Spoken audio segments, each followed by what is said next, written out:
Hello दोस्तों। तो आज की जो मैं कहानी आपको सुनाने वाला हूँ, इसकी शुरुआत हुई थी एक प्यारी सी वार्निंग से। एक वार्निंग जो कि मुझे एक बूढ़े से अंकल ने दी थी। ये अंकल मेरे नेबरहुड में ही रहते हैं। एक्चुअली नेबरहुड क्या, मेरे घर के सामने ही इनका घर है। मैं अभी ये जो नेबरहुड है यहाँ पर जस्ट नया नया शिफ्ट हुआ हूँ। लाइक 1-2 हफ्ते ही हुए हैं मुझे शिफ्ट हुए। बट मैं इस अंकल को बहुत अच्छे से जान चुका हूँ क्योंकि हमारे पूरे नेबरहुड में ये अंकल बहुत फेमस है। ये अंकल बड़े अजीब से हैं। मतलब हर नेबरहुड में एक वो बूढ़े अंकल नहीं होते जिन्हें हर चीज़ में गुस्सा आता है, जो बड़े अकड़ में रहते हैं और काफ़ी फ्रस्ट्रेटेड रहते हैं, जिनसे ना तो कोई अच्छे से बात करता है ना वो अंकल किसी से अच्छे से बात करते हैं। ये अंकल वही थे। गर्मी का टाइम था, बहुत ज़्यादा गर्मी। इतनी गर्मी में ये अंकल हैट पहन के घूमते थे, कोट पहन कर घूमते थे। हमेशा इनके हाथ में अखबार रहता था। एक चश्मा होता था जो कि टूटा हुआ था, आगे का लेंस भी टूटा हुआ था उसका, स्टिल वो वही पहन के रखते थे। और कोई भी नेबरहुड में इनसे बात ज़्यादा करता नहीं था। सबको कहीं ना कहीं ये लगता था कि ये कहीं ना कहीं मेंटली अब सिक हो चुके हैं और बूढ़ा समझ के तरस भी आता था। बट जब इनसे बात करने जाओ तो ये इस तरीके से बात करेंगे कि आपका तरस चला जाएगा और आपको गुस्सा आने लग जाएगा। तो बेटर था कि सब इन्हें अवॉइड ही करते थे। तो ठीक है, आज के दिन भी मैं अपने घर से बाहर निकल रहा था और मैं सारी विंडोज़ ऐसे देख रहा था कि हाँ मैंने सब बंद कर दिया कि नहीं कर दिया। जैसे ही मैं बाहर निकलता हूँ, अचानक से ये अंकल भागते हुए मेरे पास आते हैं, जैसे कि कुछ बहुत बड़ी इमरजेंसी हो, कुछ अर्जेंट हो। ये आते हैं और पहली बार इन 2 हफ्तों में पहली बार था कि मुझसे आकर बात करते हैं। ये मुझसे पूछते हैं कि तुम यहाँ पर अकेले रहते हो, है ना? जब ये मुझसे ऐसा पूछते हैं तो इनकी टोन मतलब इतनी बिगड़ी हुई थी, ऐसा लग रहा था जैसे इन्होंने महीनों से किसी से बात ही नहीं करी है। काफ़ी रुक रुक कर बोलना, काफ़ी पॉज ले लेकर, मतलब बड़े अजीब तरीके से उन्होंने मुझसे पूछा था। मैं भी काफ़ी अनईजी वाली फीलिंग से बता देता हूँ कि हाँ मैं यहाँ अकेला रहता हूँ। क्यों, क्या हुआ?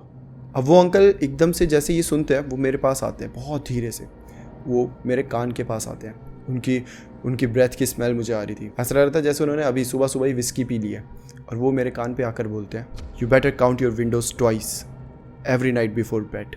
और फिर वो अंकल थोड़ा सा पीछे जाकर मुझे सीधा घूर कर बोलते हैं, make sure they are all closed, all locked. If they don't, well that won't be good for you. In short वो मुझे बोल रहे थे कि अपने घर की सारी विंडोज़ बंद रखना और 2 बार चेक करना कि वो बंद है। अगर बंद नहीं होंगी तो मेरे लिए अच्छा नहीं होगा। मुझे कुछ समझ नहीं आ रहा था, मैं बड़ा ऑकवर्डली मतलब बोल रहा था कि ओके। मुझे समझ नहीं आ रहा था कि वो मजाक कर रहे हैं या फिर उन्होंने बस सुबह सुबह चढ़ा ली है और उसी के नशे में मुझे आके कुछ भी बोल रहे हैं। मैं बस उन्हें टालने के लिए बोल देता हूँ, हाँ जी ठीक है, मैं देख लूँगा, कोई दिक्कत नहीं है। जिस पे वो काफ़ी सीरियस एक्सप्रेशन के साथ बोलते हैं, I am serious kid, I am not joking, count them twice, lock them all or else they will come. Hey guys, एक क्विक अपडेट है, चिंता मत करो, कोई ब्रांड प्रमोशन नहीं है, एक क्विक अपडेट है। आई नो आपको ये चैनल बहुत पसंद है और मेरे 3 चैनल है, Alpha Akki Dark, Alpha Crime. Alpha Dark पे पता नहीं क्यों बट 2 स्ट्राइक आ चुकी है क्योंकि जो स्टोरी थी वो किसी ने ज़बरदस्ती की कॉपीराइट दे दिया है और बैड लक, और 1 स्ट्राइक और वो चैनल ख़त्म। सेम अल्फ़ा क्राइम में मैंने एक बहुत अच्छी वीडियो बनाई थी nth रूम करके, जिसमें कोरिया का सबसे बड़ा जो रैकेट था, जिधर लड़कियों के साथ इतना बुरा करा गया है कि मतलब बता ही नहीं सकते। और जब मैंने वो वीडियो डाली तो पता नहीं क्यों बट यूट्यूब ने मेरे पे स्ट्राइक मार दी, ये बोलकर कि ये बहुत ज़्यादा सेंसिटिव टॉपिक है, ब्ला ब्ला ब्ला। और ऐसे ही कर करके मेरे तीनों चैनल पर इस टाइम पर स्ट्राइक्स पड़ी हुई हैं। डार्क पे थोड़ी ज़्यादा है, अल्फ़ा अक्की पे 1 है, अल्फ़ा क्राइम पे 1 है। और गाइज़ मुझे सच में एक डर रहता है कि अगर कभी भी उठ के मेरे पे कोई भी स्ट्राइक मार देगा तो ये चैनल तो एकदम से चला जाएगा। और इसीलिए मैंने फेसबुक में अपना पेज बनाया हुआ है, अल्फ़ा अक्की के नाम से है।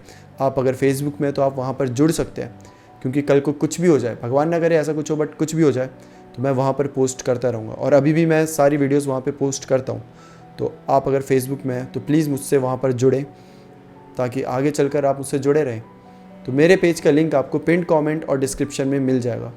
आप प्लीज़ आकर मुझसे फेसबुक में जुड़ें। ये बोलकर वो अंकल वहाँ से चले जाते हैं। मैं अभी भी उन्हें जाता हुआ देख रहा हूँ। मेरे दिमाग में बहुत सारे सवाल आ चुके हैं एकदम से। दे विल कम, कौन आएगा? और एकदम से अजीब तरीके से इन्होंने मुझे ऐसा क्यों बोल दिया कि शीशे बंद कर देना, 2 बार चेक करना सारे बंद है कि नहीं है, वरना वो आ जाएंगे। वो कौन आएंगे? मैं भी इस बात को इग्नोर कर देता हूँ, ये सोच के कि बेचारे बूढ़े अंकल अकेले रहते हैं, दारू के नशे में धुत रहते हैं, तो कुछ भी बोल के चले गए। बट उस रात को as I wandered around my house before bed, I found myself thinking about this strange warning. I stood in front of the first window in my bedroom and closed it tightly. उसके बाद मैं kitchen की Windows बंद करता हूँ. And after a second of hesitation, I moved through the house, checking each window carefully. जैसा उन्होंने suggest किया था, एक बाथरूम में और 2 लिविंग रूम में जितनी भी विंडोज़ है मैं सबको बार बार देख रहा हूँ कि हाँ बंद है ना. कल सबको बंद करने के बाद अब मैं अपने हॉल में आता हूँ. मैं एक बार फिर से अपने दिमाग में सोच रहा हूँ कि हाँ बेडरूम की बंद है, किचन की बंद है, लिविंग रूम की बंद है, सारी बंद है. टोटल 5 विंडोज़ थी, सब बंद है. well, सुनने में काफ़ी रिडिकुलस लग रहा होगा बट स्टिल मैंने ये सब करा. आई नो किसी बूढ़े आदमी ने एकदम से दारू के नशे में आके मुझे कुछ बोल दिया और मैं उसे सीरियस ले रहा हूँ. बट पता नहीं क्यों एक अजीब सी फीलिंग आ चुकी थी मेरे अंदर. मतलब एक अजीब सी फीलिंग कि मैं बार बार चेक कर रहा था विंडोज़ कि हाँ बंद है ना. उस रात को कुछ भी नहीं हुआ. वेल ऑब्वियसली क्या ही होता, एक नशे में पड़े बूढ़े की मैंने बात मान ली और ये सोचने लग गया कि कुछ होगा. नहीं हुआ, कुछ भी नहीं हुआ. पर स्टिल जो अगली कुछ रातें हुई तब भी मेरे अंदर एक अजीब सी फीलिंग थी. मैं फिर भी हर रात को विंडोज़ चेक करता था. मैं उन्हें ध्यान से चेक करके ही बंद कर देता था और 2 बार चेक करता था कि बंद है ना. एक अजीब सी फीलिंग थी मेरे अंदर, जैसे कि मानो कोई मुझे देख रहा हो. अब अगले हफ्ते की बात है. मैं अपने घर थोड़ा लेट आता हूँ. अपने ऑफिस के काम से बहुत ज़्यादा बिजी था तो मैं टाइम से नहीं आ सका. मैं बहुत ज़्यादा एग्जॉस्टेड और टायर्ड था तो मैं सीधा अपने रूम में आता हूँ और भूल जाता हूँ उस बूढ़े आदमी ने मुझे क्या कहा था और सीधा जाके अपने बेड में सो जाता हूँ. पूरी तरीके से उसकी वार्निंग को भूल गया हूँ. पूरी तरीके से जो पिछली बात हुई है सब कुछ भूल गया हूँ और मैं सो गया हूँ. और फिर मेरी नींद खुलती है तब जब मुझे एक आवाज़ आती है. एक आवाज़ कुछ टैप करने की, जैसे कि कोई कहीं टैप कर रहा है, ठक ठक ठक करके. शुरू में मुझे लगता है कि शायद बारिश हो रही होगी बट जब मैं देखता हूँ तो मौसम सब एकदम सही था, कोई बारिश नहीं हो रही थी. और जो टैपिंग की आवाज़ थी ये धीरे धीरे बढ़ती जा रही थी. अब मैं उठता हूँ और इस आवाज़ का पीछा करने लगता हूँ. जिस डायरेक्शन से आ रही थी मैं उस जगह जाने लगता हूँ. एंड देन आई रियलाइज्ड कि ये जो साउंड है ये हॉलवे की विंडो से आ रहा है, उस विंडो से जो मैं हर बार लास्ट में बंद करता था. अब मैं बहुत हेजिटेट कर रहा था. कहीं ना कहीं मेरे अंदर बहुत ज़्यादा डर बैठ चुका था बट वहीं दूसरी साइड क्यूरियोसिटी भी थी. मैं अपने बेड से उठता हूँ. As I approach the hallway the tapping stopped abruptly living behind an eerie silence. जब मैं वहाँ पहुँचता हूँ तो मैं देखता हूँ कि वो टैपिंग की आवाज़ एकदम से बंद हो चुकी है. अब मैं उस हॉलवे वाली विंडो के पास जाकर देखता हूँ. जब मैं उसके पास जाकर देखता हूँ तो मुझे कुछ ऐसा दिखता है जो देखकर मेरे होश उड़ जाते हैं. जो देख के एकदम से मेरे अंदर जो वो डर वाली फीलिंग थी ना एकदम से इतनी बढ़ जाती है कि मानो कि मेरे दिल की धड़कनें बस बंद ही हो जाएंगी. क्योंकि मैं देखता हूँ उस हॉलवे की विंडो पर एक फिंगरप्रिंट था. एक फिंगरप्रिंट जो कि मेरा नहीं था और किसी ऐसी चीज़ का था जो कि वहाँ बिल्कुल नहीं होनी चाहिए. मैं उस फिंगरप्रिंट को देखते ही थोड़ा सा पीछे की साइड आ जाता हूँ. मेरी सांसें बहुत ज़्यादा तेज़ चल रही थी. ऐसा लग रहा था मेरा दिल फटने वाला है. The hand print was too large और बहुत डिस्टॉर्टेड भी था. It pressed against the glass from the outside as though something had been watching me. अब मैं भागते हुए अपनी सारी विंडोज़ के पास जाता हूँ. सबको चेक कर रहा हूँ, खोल के देख रहा हूँ कि हाँ बंद है ना, लॉक्ड है ना. 1 2 3 4 5 सबको चेक करता हूँ. सारी लॉक थी, सब बंद थी. मैं थोड़ा सा रिलीफ फील करता हूँ कि ठीक है ओके. उस बूढ़े ने कहा था कि जब तक ये सारी विंडोज़ बंद है कोई अंदर नहीं आ सकता, राइट, ठीक है. बट स्टिल कहीं ना कहीं एक अजीब सी फीलिंग मेरे अंदर बहुत बढ़ रही थी. ये फीलिंग थी मेरे घर में किसी और के प्रेजेंस होने की. पहले ये रात ऐसे ही निकल जाती है. जो भी था वो बाहर था, मुझे नहीं पता क्या था, लेकिन उसके हाथ का साइज़ देखकर मैं ये बता सकता हूँ कि वो बहुत बड़ा था. ठीक है, ये रात ऐसे निकल जाती है. अगली रात आती है और इस बार तो मैं 3 बार अपनी विंडोज़ को मतलब काउंट करता हूँ कि हाँ सब बंद है ना. सब कुछ बंद करके अच्छे से फिर मैं सोने चले जाता हूँ. अब मैं सो रहा हूँ कि अचानक से फिर से मेरी नींद खुलती है क्योंकि फिर से वो टैपिंग की आवाज़ वापस आ चुकी थी. बट इस बार पिछली बार से कुछ अलग था. पिछली बार सिर्फ एक विंडो से, जो हॉलवे वाली विंडो थी, सिर्फ वहाँ से आवाज़ आ रही थी. बट इस बार जितनी भी मेरे घर की विंडोज़ हैं हर विंडो से वो आवाज़ आ रही थी जैसे कि कोई बहुत ज़ोर से टैप कर रहा है. ये पूरी टैपिंग की आवाज़ एक सिंक्रोनाइजेशन के साथ थी. एक ही टैप में ऐसा लगता था कि मेरे पूरे घर की विंडोज़ बज रही हैं. फिर एकदम शांति. दैन फिर से टैप. ऐसा लगता था पूरे घर की विंडोज़ टूटने वाली है. अचानक से ये टैपिंग की आवाज़ बढ़ गई और ऐसा लगता कोई विंडो ऐसे तोड़ने की कोशिश कर रहा है, ठक, जैसे बंद विंडो को खींचता है तो कैसे आवाज़ आती है वैसी आवाज़ आ रही थी मेरी हर विंडो से। एक विंडो से नहीं, 2 से नहीं, पूरी 5 विंडो से ऐसी ही आवाज़ें आ रही थी। मैं बहुत ज़्यादा डर गया था, मुझे समझ नहीं आ रहा था कि मैं क्या करूँ। मैं तो विंडोज़ भी क्लोज़ करी हुई है ना, मैं तो हर वो चीज़ करी है जो उस बूढ़े आदमी ने मुझे कहा था। 2 बार गिनना, सारी विंडोज़ क्लोज़ करना, सब कुछ किया मैंने, फिर भी ये आवाज़ें क्यों आ रही है? क्यों मेरे विंडो के बाहर कोई है इस टाइम पर? और वो कौन है? मैं बहुत ज़्यादा डर चुका था, मुझे समझ नहीं आ रहा था कि मैं क्या करूँ। क्या मैं बाहर जाऊँ? क्या मैं उसका सामना करूँ? क्या मैं उसे देखूँ, या बस अपने रूम में डर के मारे बैठा रहूँ? वेल, मैं अपने हाथ में एक बेसबॉल का बैट लेता हूँ और मैं सोचता हूँ कि मुझे बाहर जाना पड़ेगा, चाहे कुछ भी हो जाए, मुझे देखना पड़ेगा कि आखिर चल क्या रहा है।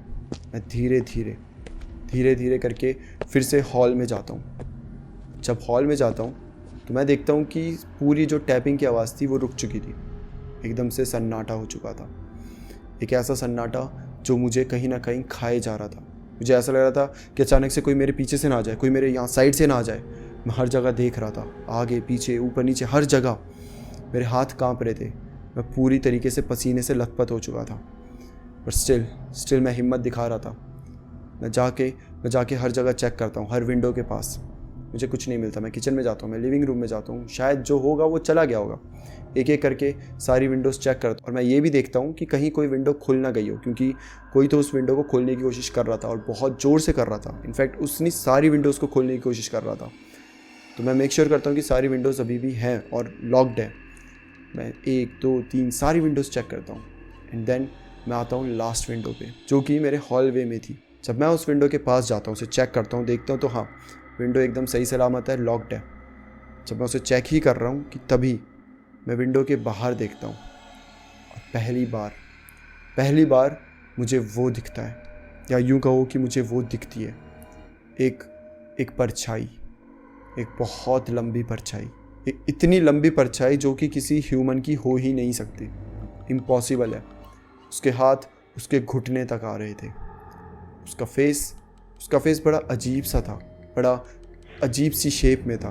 किसी ह्यूमन का फेस इस शेप में हो ही नहीं सकता। ये बहुत अजीब सा कोई क्रिएचर लग रहा था, कोई जानवर भी नहीं। ऐसा टेढ़ा मेढ़ा सा उसका सर, और बड़े अजीब तरीके से मूवमेंट्स थी, जैसे कि रोबोटिक मूवमेंट्स नहीं होती, ऐसे करके अटक गया, फिर थोड़ी देर फिर ऐसे देखा, फिर थोड़ा नीचे लेकर आया, इस टाइप की उसकी मूवमेंट्स थी। और वो स्ट्रेट मेरे को देख रहा था, बिल्कुल मेरी आंखों में आंखें डालकर देख रहा था। मुझे उस परछाई में अच्छे से कुछ नहीं दिख रहा था, बट हाँ, मुझे ये समझ आ चुका था कि जो भी बाहर है वो मुझे देख रहा है। मैं भी उस क्रिएचर से अपनी नज़र नहीं हटा पा रहा। मैं कितना भी डरा हुआ हूँ, कितना भी सहमा हुआ हूँ, इस समय मुझे थोड़ा सा ताकतवर बन के दिखाना था। मुझे नहीं पता, अगर मैं उसकी तरफ पीठ मोड़ता या भागने की कोशिश करता तो शायद वो मेरे पीछे आ जाता। अभी तक मैं एकदम पॉज था, एकदम ऐसे स्टैच्यू बन के खड़ा था और उसे देख रहा था। जैसा होता नहीं, आपके पास कोई जानवर आ जाए और आपके पास कोई ऑप्शन ना हो तो आप स्टैच्यू बन के खड़े हो जाओ। मैं भी वैसे ही खड़ा था। मैं बस उसके अगले मूव का वेट कर रहा था, और शायद कहीं ना कहीं वो मेरे अगले मूव का वेट कर रहा था। कुछ 5 या 10 मिनट तक हम दोनों एक ही जगह खड़े थे। हम दोनों एक दूसरे की आंखें से आंखें मिलाकर देख रहे थे, और फिर वो जो बाहर क्रिएचर था वो अचानक से गायब हो जाता है, एक हवा के झोंके की तरह, जैसे कि वो वहाँ कभी था ही नहीं। जब वो वहाँ से चला जाता है मैं और ज़्यादा डर जाता हूँ, क्योंकि मुझे नहीं पता वो कब वापस आएगा। मुझे ये भी नहीं पता कि वो कहाँ से आएगा। मैं वापस अपने रूम में जाता हूँ, अपने बेडरूम में जाकर बेड पर वापस से लेट जाता हूँ, और मैं बस सोचने की कोशिश कर रहा हूँ कि आखिर क्या चीज़ थी, मैं ये कहाँ फंस गया। मेरे को यहाँ आए सिर्फ 3 हफ्ते हुए हैं और ये क्या हो रहा है मेरे साथ, मुझे कुछ समझ नहीं आ रहा था।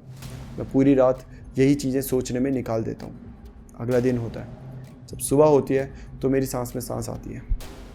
मुझे पता है ये कोई भूत नहीं है जो सिर्फ रात को आएंगे और डराएंगे, ये क्रिएचर्स हैं और I don't know what are they, but हाँ, मुझे कहीं ना कहीं ये डर था कि वो सिर्फ रात में नहीं आएंगे, वो हो सकता है कि दिन में भी आ सकते हैं, कभी भी आ सकते हैं, कहीं से भी अटैक कर सकते हैं, या फिर कोई जानवर हो, आई डोंट नो। मुझे अच्छे से कुछ भी नहीं पता वो क्या चीज़ है, बट एक अजीब सा डर मेरे अंदर था। मैं डिसाइड करता हूँ कि मैं उस बूढ़े आदमी के पास जाऊँगा जिसने मुझे सबसे पहले शुरू में ही एक वार्निंग दी थी। आई एम प्रीटी श्योर कि और किसी को इसके बारे में पता हो ना हो, उस बूढ़े आदमी को इसके बारे में सब कुछ पता है।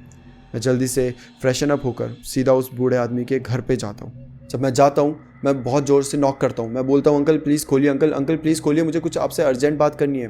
लेकिन सामने से कोई भी आंसर नहीं आ रहा होता। शायद दारू के नशे में धुत होकर पड़ा होगा। मैं बस चिल्लाए जा रहा हूँ, दरवाजे को ठोके जा रहा हूँ, मैं बेल्स बजाए जा रहा हूँ, और मैं क्या ही कर सकता हूँ। और फिर मेरे पास एक आदमी आता है जो कि मेरे पड़ोसी थे। वो मेरे पास आकर मुझे बताते हैं कि जो ये बूढ़े आदमी थे ये अब नहीं रहे, इनकी मौत हो चुकी है। मैं बहुत ज़्यादा शॉक हो जाता हूँ कि अचानक से कैसे।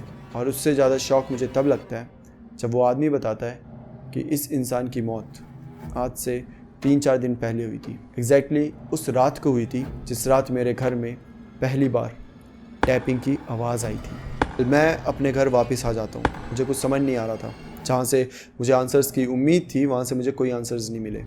और सवाल तो मेरे दिमाग में इतने सारे घूम रहे हैं कि मैं बता नहीं सकता। बट मेरे हाथ में कुछ भी नहीं था। मेरे हाथ में जो था मैं वो करता हूँ। मैं जाता हूँ, अपनी सारी विंडोज़ चेक करता हूँ, सब कुछ सही सलामत है। मैं हर दिन उन्हें लॉक करता हूँ और हर दिन 2 बार गिनता हूँ कि हाँ लॉक्ड है ना। क्योंकि अगर मैंने उन्हें लॉक नहीं किया या फिर कभी मैंने उन्हें मिस कर दिया तो आई एम प्रीटी श्योर कि जो बाहर है वो अंदर आ जाएंगे। ऑल्दो अभी भी मैं अपनी साइड से पूरी कोशिश कर रहा हूँ इन चीज़ों के बारे में पता लगाने की, इन चीज़ों से भागने की, इन चीज़ों से दूर जाने की। बट अभी तक मेरे पास कोई सुराग नहीं है। बट हाँ, ये चीज़ें क्या थी, क्यों थी और ये सब क्या हो रहा है, इसका खुलासा आपको अगले पार्ट में मिलेगा। तो बने रहिए स्टोरी के साथ। अगला पार्ट बहुत जल्दी अपलोड होगा। तब तक के लिए bye bye and take care.